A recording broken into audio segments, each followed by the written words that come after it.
Hello, hello, everyone. Thanks for tuning back in once again to the QueenAshakur show. So as you're coming in, please feel free to go ahead and subscribe to my channel if you haven't done so already. And if you haven't been receiving your notifications, please double check and make sure that you are still subscribed. Okay? And don't forget to follow me on Instagram at QueenAshakur and on Twitter at DGoddess27.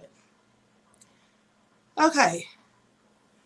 Hello, Michael Freeman. My mod is in the house. Yes, this episode's going to be fire. That's right. Hello, E&E all around. Davita, Rosalind, SMCM, Lisa Jackson. Salute to you as well. Nisi Bryant is black in the house. Okay, Misfits is black. Crown I Am. Mar A. Patrick. March Baby 1986 is black again. Miss Natural Candy J. Frida. Ron. Eon Ma'at Bay is black. Silent D is black. Daily Reed. Keisha Davis. Monifa. Sylvia. Northern Bell. Yashim. Marcus. Pamela. Golden Sunsets. Kathy B. Naima. Arlene. Kadifa. DJ Bingo, open lanes, Little Bits. Okay, Bayina is black. Dillion and Sonia and Woke One is definitely black. Okay, so let's go ahead and get it to the people. I was pondering what I was going to talk about tonight. I was actually going to talk about a serial killer, but I'll save that for next week, right? So, Helen says we black. Yes, that's right. So with that all being said, I'm going to be discussing these allegations against Freemasons and priests by witnesses and victims who've come forward to talk about the heinous atrocities that have gone on and that happened to them when they were children. And I told you a couple of times I've done videos about these pedophiles and about the satanic ritual abuse, which is also known as SRA, right? What usually happens to children who are victims of these demons and devils. So let's talk about it, people. As I'm getting my notes together, please go ahead and give the video a thumbs up. Let's get the likes up and like and share and subscribe. Now, I'm going to read my fair use disclaimer first because I'm also going to be playing some audio later on. Copyright disclaimer under Section 107 of the Copyright Act of 1976. Allowance is made for fair use for purposes such as criticism, comments, news reporting, teaching, scholarship, education, and research. Fair use is a use permitted by copyright statute that might otherwise be infringing. Okay.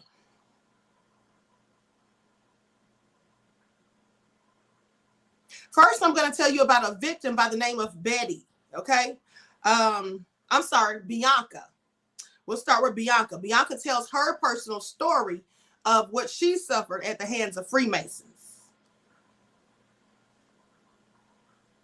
Now, Bianca's father began sexually abusing her when she was 2 years old.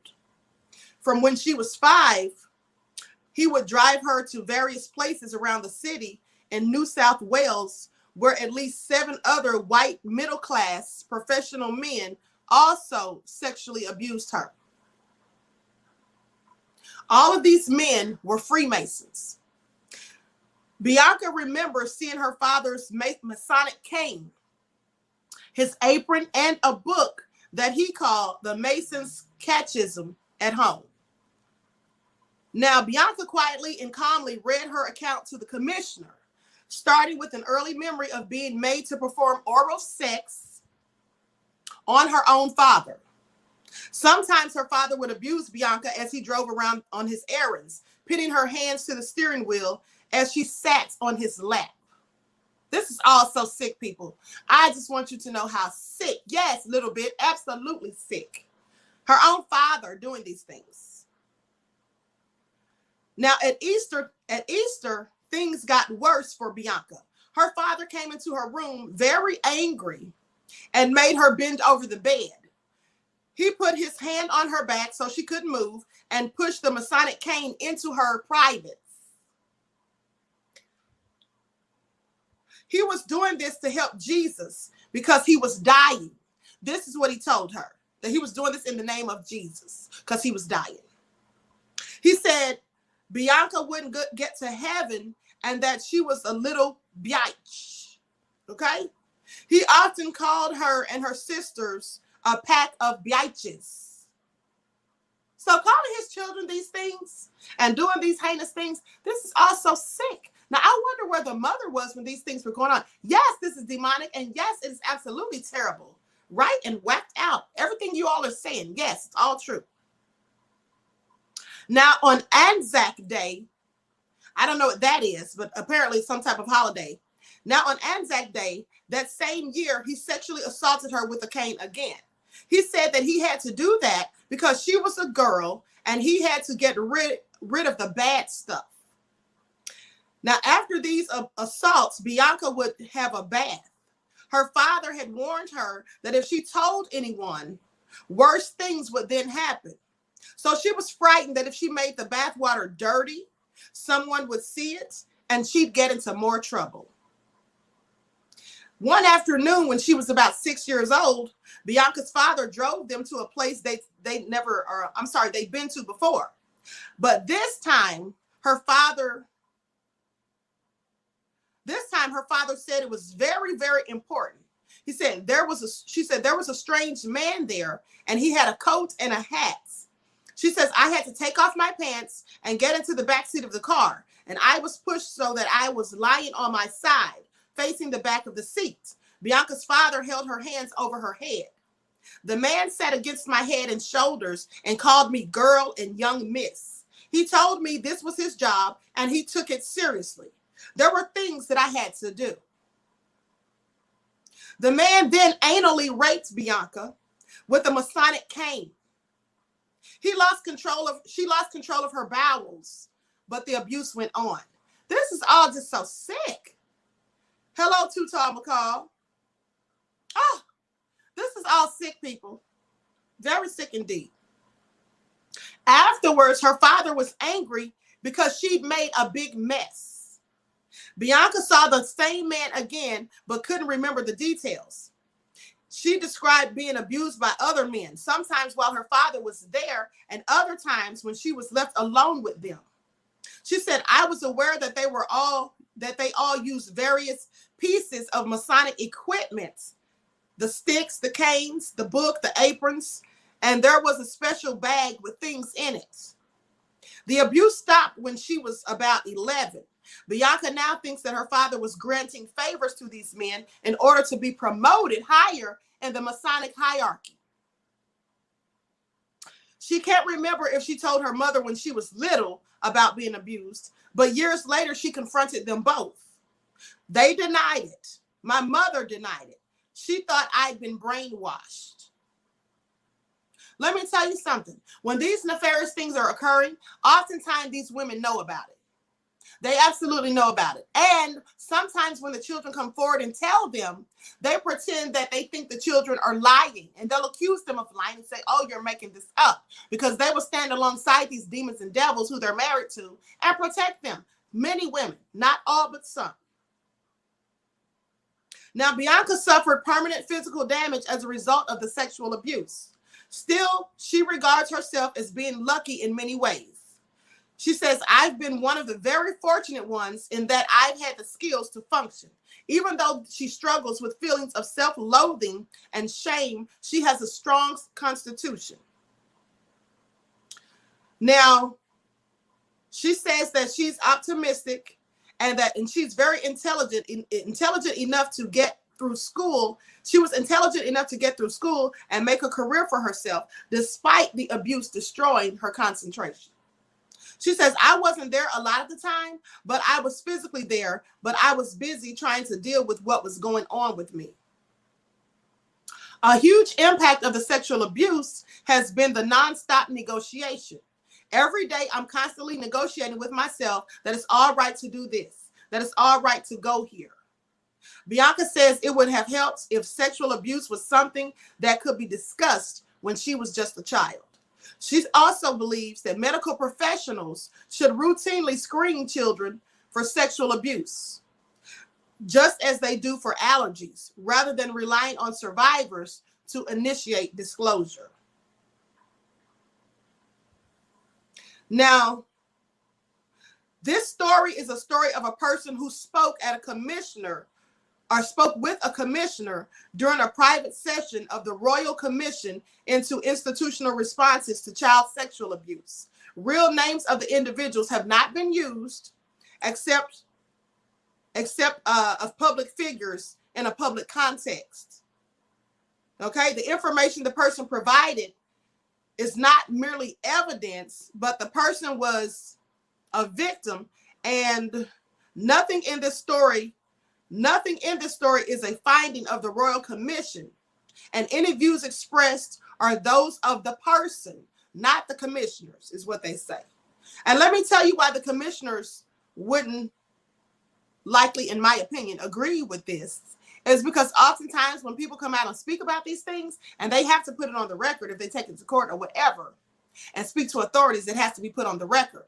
But many times these people that they go and report these things to, they're in on it. They do these things themselves. So of course they're not going to expose it.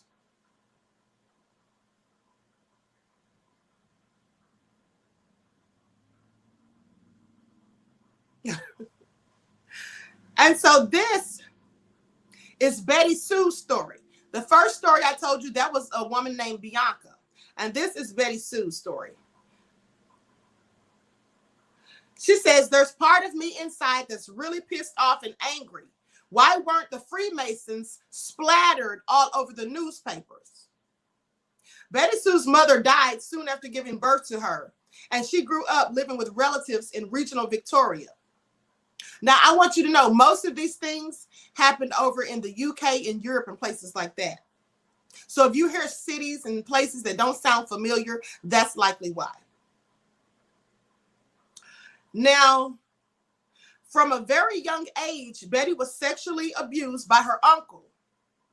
He was a member of the local Freemasons, and frequently from the late 1950s through the late 1960s, he would take her to be abused by 3 other men who were also members of the Freemasons. The abuse occurred at the local lodge. In a written submission Betty gave the Royal Commission, she stated that the abuse was sexual, physical, and mental. Pornographic pictures were taken, which has left me extremely uncomfortable whenever photos are taken of me now to this day. I can remember being passed from one person to another. This is also sad. Literally gang raping these children and using them as pass-arounds. So sick. But they say there's no such thing as elite pedophile rings. I want you to pay attention, because many of the people involved in Freemasonry are elites people, right? Presidents and on down. You understand what I'm saying? Politicians, law enforcement, all of that.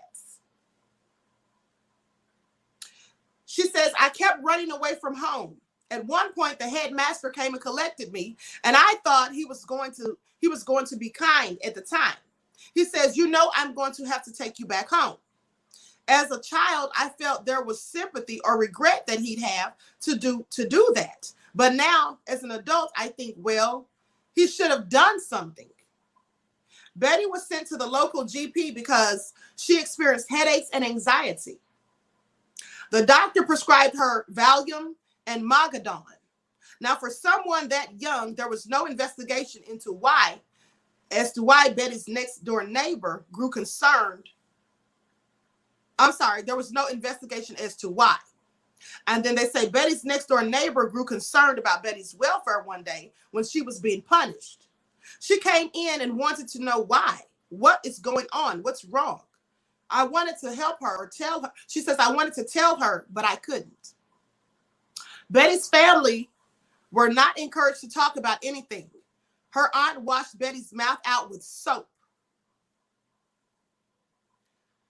She says, I actually can't remember what I said, but she washed my mouth out with Jex Steel, wool, and soap.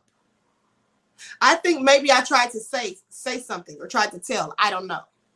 Betty finds it difficult to remember her young years in a chronological and coherent way.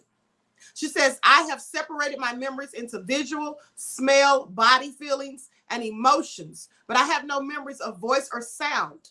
I'm compartmentalized these events. I'm sorry. I compartmentalized these events of my childhood so that I could cope with it. I just remember the gloves, the white gloves. One of them had the white gloves on all the time. The abuse by the four men continued until Betty reached puberty. Betty had a child when she was in her early 20s, and her anxiety about being a parent was so severe. She said, I was absolutely terrified that I would be an awful parent because I had no idea. I was thinking I'd probably end up doing what I'd been through or whatever, being nasty. I tell everybody that my son brought me up. Throughout her life, Betty worked hard, but found it difficult to stay in a job for a long period of time. She says, I've had more jobs than you can poke a stick at. It's my mouth that usually gets me into trouble at work. I don't keep it shut when things go wrong. She has been sexually harassed by employers, managers, and fellow workers. She says, it's like you had a neon sign on your face. You're a victim. You can do it again. If you had any self-confidence, people wouldn't take advantage of you. These are the things that she would think. Now, a direct result of her abuse is that Betty has always been hypervigilant around children, not just her own, and has to speak up when she sees either adults or children acting sexually inappropriately. She wishes that someone had done the same for her when she was just a child. She says, I make mistakes, and I do get embarrassed when I do make mistakes, but I prefer to make the mistake than not. Her mental health is fragile, and she has been diagnosed with complex post-traumatic stress disorder. Betty has attempted to take her life many times as well.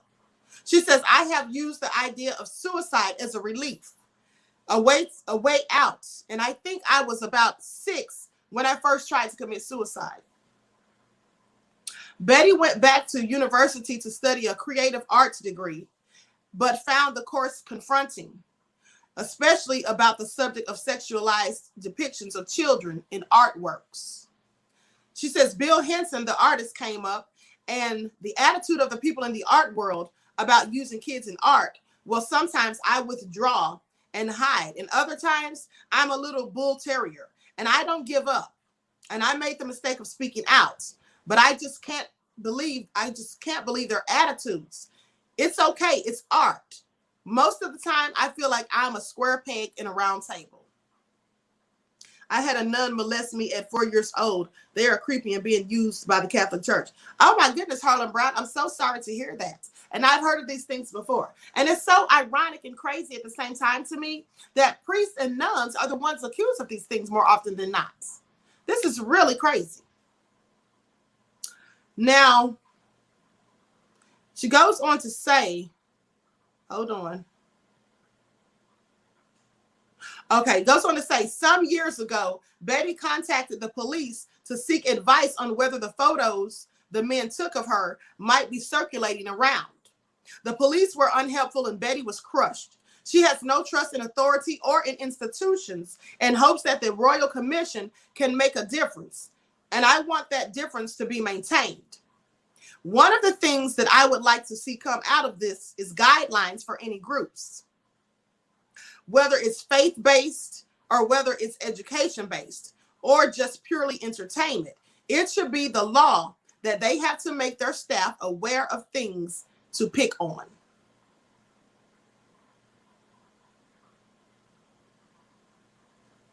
This is all so crazy, people.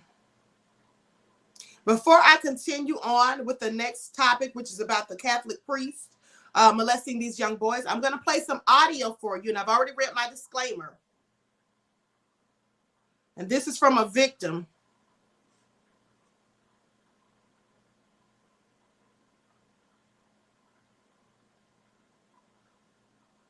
As me, as a kid, I was about 11, 12 years old. At the time when these images were taken, I was going to school every day. I had, on the surface, a normal life. But since I was a young child, I was being raped by my father. But it got a lot worse as I got older. My father is a Freemason. I was taken to a lot of rituals in central London, in the Grand Lodge, or sometimes more locally in the local area where I lived, which was in Richmond, Teddington. What was the main way in which the Freemasons abused children, and you specifically?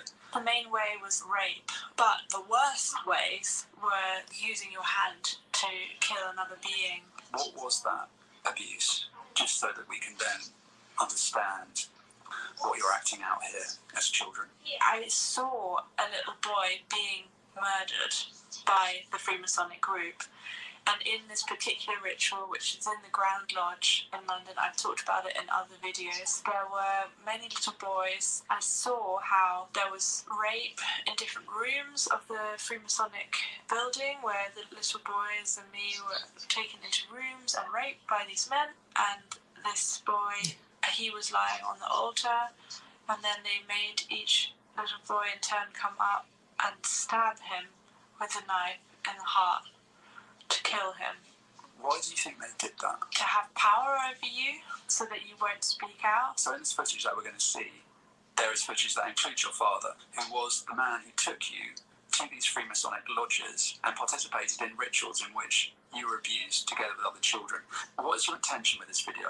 And what is your intention in showing your father in this video? I hope this video can help people identify children that are being abused in order to help those children find support and help. It's especially important to see the ways in which children play. By playing, they often show what's happening to them, actually. Children who've faced extreme violence, they are masters at hiding what's been done to them because their life depends on it. This reenactment, you're playing the role of the murderer, which is a role that you were forced into as a child with other children, it sounds like. Yes. So at some of these rituals, Yes. you were forced by this Freemasonic group to commit acts of violence on other children Yes. in order to traumatise you.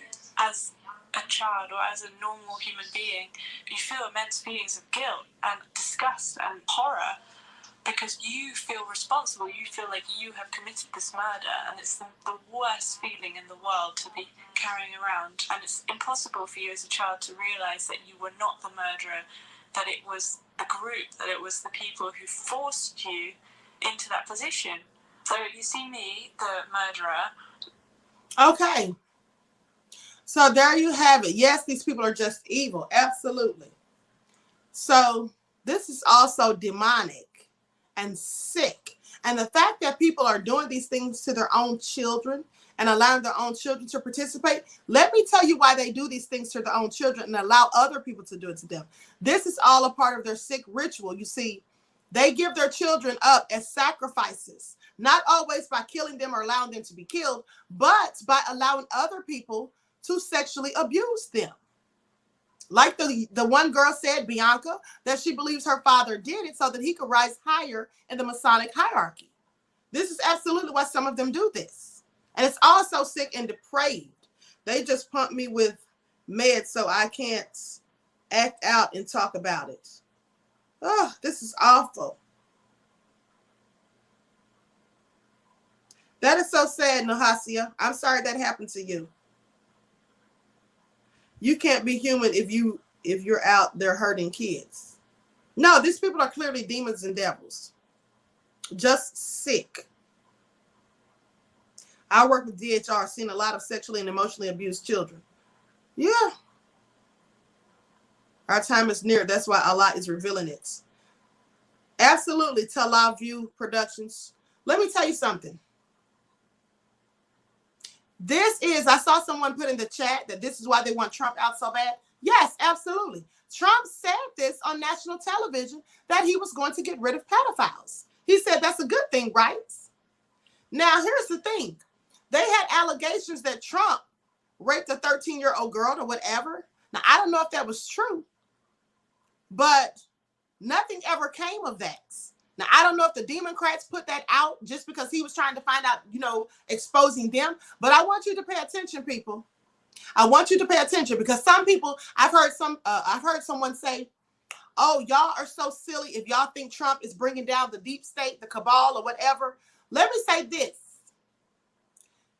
Never before have we heard so much information being exposed about these elite pedophile rings until Trump came into office. Now, I'm not saying for a fact that he's bringing down the cabal, but that's what they say. And I find it very interesting that none of these things were really being exposed to the extent that they are now until Trump came in office. Okay? So I'm just saying, at the end of the day,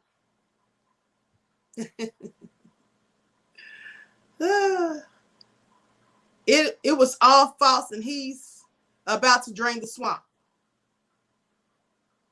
It was all false, and he's about to drain. Yes, absolutely. I mean, you have to ask yourselves, why are the Democrats so dead set on getting him out of there? It's not because he's racist, because they don't care if he's racist. They're racist too. They are racist too. So that's clearly not why. It is not because they think he's dividing the country, because the country's always been divided. Black people have always been on the bottom, separated from everyone else, especially from the Mayo Clinic. And that's just the way it's always been. Now, the thing is, many of the racists who were hiding in the closets, they came out when Trump came to office because he made them emboldened. That's his base, his main base. But at the end of the day, I find it interesting that anyone who talks about these elite pedophiles on Twitter and Facebook, they want to take down videos. They want to say it's conspiracy theories. People who talk about it are coming up dead. It's all types of things that are going on, right? So there has to be some air of legitimacy to it. Let's not forget the QAnon. Now, QAnon is banned from Twitter, I do believe. And they call the people who follow QAnon conspiracy theorists and occults. These are the things they say. And I want you to remember that they've been taking down the hashtag Save the Children. And they say that Bill and Melinda Gates have been having that done. Now, my thing is this. Why would anybody want to take down hashtag Save the Children? Especially as it pertains to the trafficking of children and pedophilia. Why would anyone other than a pedophile, a child abuser, some type of demon or devil want to take that down? That's what I'd like to know. That's what I would like to know. Okay? And I know for a fact they're lying when they say there's no such thing as elite pedophile rings. Because clearly there are many of them all across the globe. Now, this is the Scottish Child Abuse Inquiry. Boys raped by priests at satanic parties. Now, I want you to listen to that carefully. Priests at satanic parties? People who are supposed to be people of God. But this is what they're doing, worshiping the devil. Pay attention.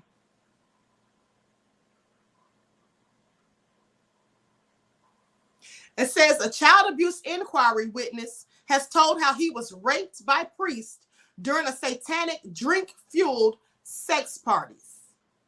During these satanic drink-fueled sex parties. That is so sad. Now, David Sharp also described a catalog of sexual, physical, and emotional violence at St. Ninian's in Falkland, Fife, between 1971 and 1975.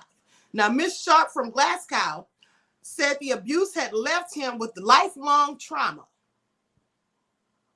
The Independent Scottish Abuse Inquiry is looking into the details of this historical abuse of children in their residential care. Mr. Sharp urged inquiry chairman Lady Smith to piece together the jigsaw of the victims' accounts and called for a national discussion on the subject. Now, the 60-year-old who has waived his right to anonymity was put in care after his mother died when he was age 1. I want you all to pay attention. This man's mother died when he was age 1, and that's when he was taken into their care. When the other person I spoke about, Betty Sue, Betty's mother died when she was 2. And then she was taken in by other people. And these are the things that happened. And I guess she was taken in by family members because she said her uncle was the Freemason who was doing this. Now, they say he stayed in several institutions before going to the Catholic-run home care in Fife. He told how he was groomed by one of the religious brothers who would tell him he loved him, but no one had ever done that before. The inquiry heard the then 12-year-old was later raped.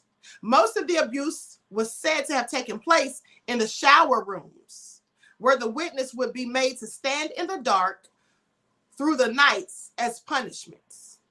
One attack came after he had asked about the whereabouts of a friend who had disappeared. It was later discovered that the boy had taken his own life. Mr. Sharp said that he was taken to the shower room by a drunken religious brother, tied up and gagged. The witness claimed he was hung by a cord, threatened with murder if he spoke out, and was then raped. He added that it was from that day that everything I did was under his complete and utter control. The inquiry heard 2 or 3 boys were trafficked around Scotland and Ireland at the time to be used in drink-fueled sex parties, which he described as satanic. On one occasion in Ireland, it was said to have involved 10 men taking turns raping the boys. Gang raping these children, 10 of them. How sick are they? Now, it was heard that priests were among those involved in the incidents that took place over the duration of his time at St. Ninian's, which was run by the religious order of Christian brothers. He left the home at age 16 without any memory other than continually being abused. Now, that's just sad. He left there and all he could remember was the times that he was abused and molested. He had no good memories of that place. It was then that he found out that he had a family, but he did not settle and become dependent on, and he became dependent on drugs and alcohol. This is often what happens. When you see these kids who were child stars in Hollywood, and now they're on crack and drugs and alcoholism and all that stuff has befallen them, that's because likely they were abused. Like Macaulay Culkin, they say that he was abused. Remember, he had a history of drugs. Then when you look at Orlando Brown, same thing. He says that he was abused. Todd Bridges says that he was abused. All of these children, Corey Feldman, Corey Haim, and Corey Haim ended up dying. He committed suicide. But he had battled drug abuse for years. Dana Plato from Different Strokes, the one who played the sister, Kimberly, she ended up going down so bad. Remember, she actually robbed a store, like a convenience store, and she battled drug abuse and all of that too. This is what happens to these kids. They destroy their psyche. They have lifelong scars, the wounds that won't heal. All of these traumatic memories that they try to mask by taking drugs or doing alcohol. He said he struggled with a pound a day habit for up to 25 years and attempted to kill himself on numerous occasions. Mr. Sharp was married for 5 weeks during this period until his wife died of natural causes. Now, this led him to having a breakdown, and he was taken into hospital care where he found religion and decided to turn his life around. The inquiry before Lady Smith continues. Okay, so that's just the part of it, actually. So with that all being said, this is so sick. Heather O'Rourke from Poltergeist was raped to death. Yeah, and you know, when that little girl died, they said she died from Crohn's disease or something like that. But yes, they absolutely said that she was being molested as well. Okay? Also crazy. Now, while I'm looking for this next video, everyone please get the likes up, like and share.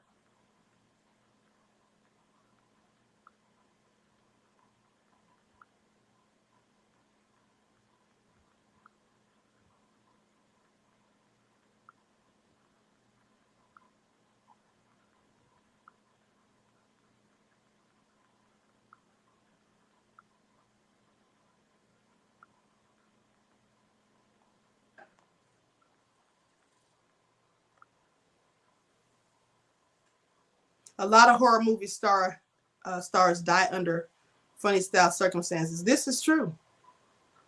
This is absolutely true.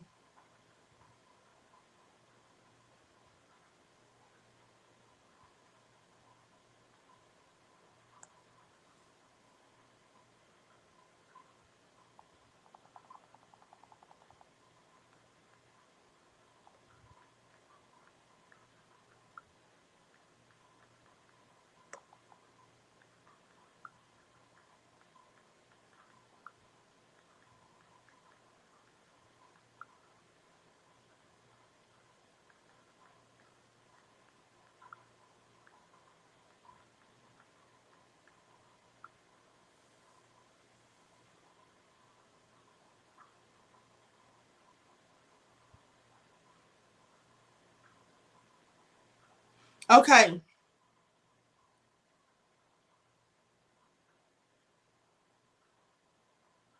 This is Mariah Carey's sister.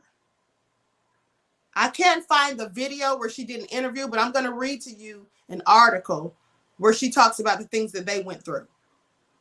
Mariah Carey's estranged sister, Allison, accuses their mother of forcing her to perform sex acts on strangers when she was 10 and being made to watch children abused in satanic rituals in court filings.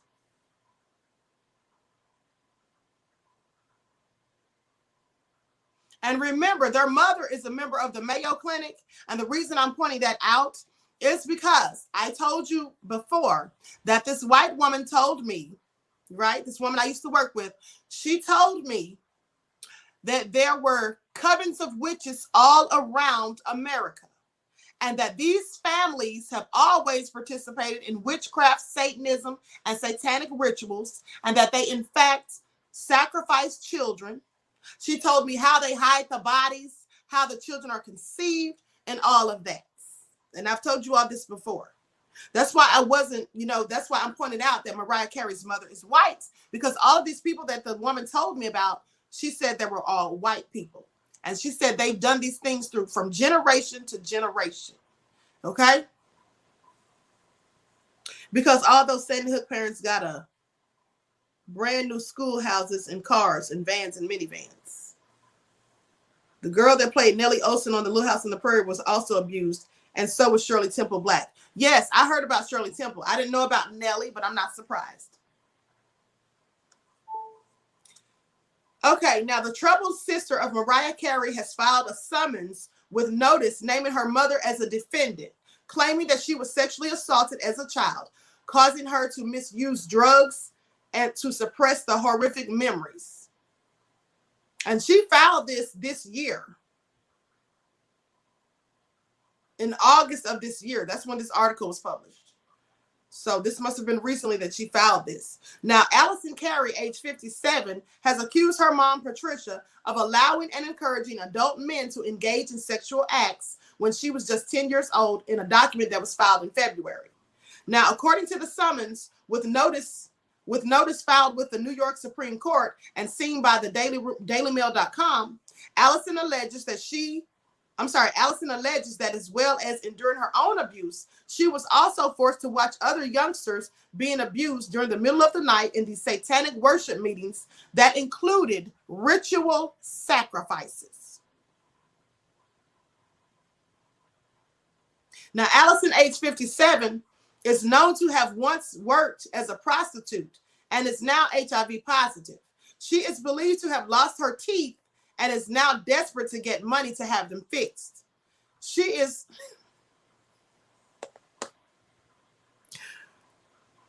My question is, what does her teeth or lack thereof have to do with this? Now, it sounds like to me the person that wrote this article is trying to possibly insinuate that she's lying just to get money or something. I don't know, but it sounds crazy because I don't see what her teeth has to do with this. Okay, so anyway, let me continue. She is estranged from her superstar sister, Mariah, and her mother, an Irish-American former singer with the Metropolitan Opera. She filed a summons with notice about her allegations earlier this year, but no further complaints have been made. Now, Allison is representing herself in this case. The summons reveals more wild claims about the events that Allison claims she witnessed during what would have been in the early 70s, the early part of the 1970s. Now, in a document, she says her mother allowed the men to engage in sexual acts, including forcible touching and sexual assault in the first degree. The legal document that was filed under the Child Victims Act, which temporarily waives the statute of limitations in underage sex cases, states that the identities of the men involved are presently unknown. A timeline for the alleged abuse is also not given. In the summons, Allison claims that there was a result of as a result of what she witnessed and endured, she has been diagnosed with post-traumatic stress disorder. anxiety as well, and depression, which in turn put her on a downward spiral of drug abuse in an attempt to suppress the horrific details and memories. She also notes that the trauma she felt meant she had to undergo extensive professional counseling. The plaintiff now demands compensatory money damages for immense psychological and physical damage, mental pain and anguish, and intentional infliction of severe emotional distress. And this is all what is in the lawsuit. Now, the document said that Patricia Carey had 20 days to respond to the complaints if she was served the summons. The document does not indicate whether Patricia Carey has been served with legal papers, and no complaint has been filed. Now, they have a picture of the documents on here also, just to clarify that she, in fact, has filed this paperwork. Okay, she also notes that the trauma she felt meant she had to undergo extensive professional counseling. Plaintiff now demands compensatory damages. Oh, I'm sorry, I already read that part. Okay. So then it goes on to say, in a previous interview in 2018, Allison Carey claimed that a family member used to take her to occult gatherings in the early hours of the morning when she was abused by cloaked worshipers. Terrible things would happen, she said, things that a child should never see. I was sexually abused there. They told me that if I didn't do what they told me, they would take me. They said that if I didn't do what I was told, or if I told what was going on, they would cause harm to Mariah. In 2016, Carey was found to be working as a prostitute out of a hotel in Saugerties, Ulster County, in upstate New York, when she was caught in a sting operation by police. Now, according to the cops, Carey was advertising herself online using her multimillionaire pop sister's lyrics. Carey was described by authorities as a transient, but had reportedly been offering her services out of the hotel for a week. Soon after the event, Carey spoke directly to her sister in a video recorded by the Daily Mail, asking the pop star, who is worth an estimated $520 million, for her financial support. As well as struggling with HIV, the recovering drug addict was also reportedly left with brain and spine injuries after a devastating home invasion attack in 2015. In the video, she begged her sister singer, with whom she hadn't spoken with since a huge falling out since 1991. She says, "Mariah, I love you and I desperately need your help. Please don't abandon me like this."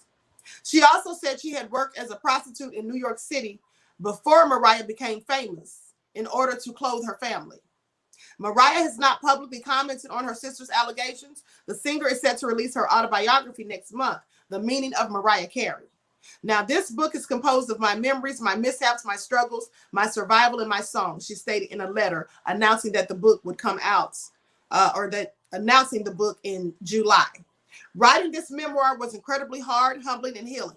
My sincere hope is that you are moved to a new understanding, not only about me, but also about the resilience of the human spirit. And this is a video of her, I guess, begging Mariah for help.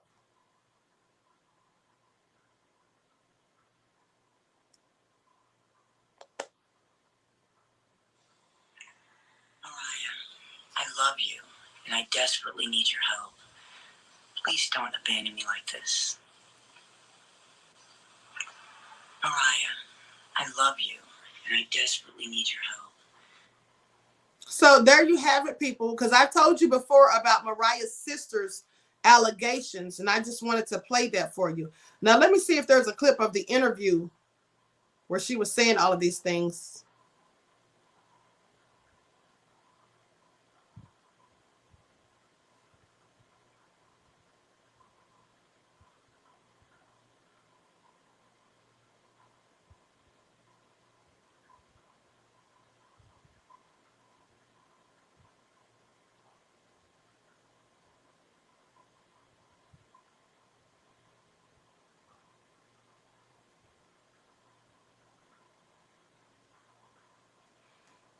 Yeah, I can't find the interview. But nevertheless, you get the points. Mariah somewhere popping pills and sipping vodka unbothered. So Todd McCall, please don't make me laugh, okay?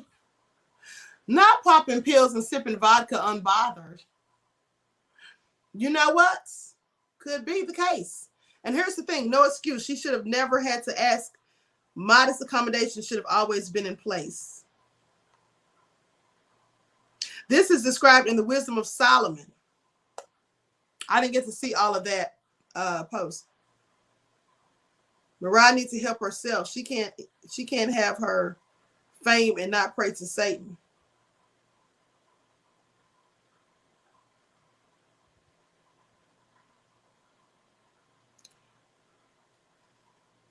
Thank you. I am all I have in this world. My mom is back on drugs. I can't ask her for help and support.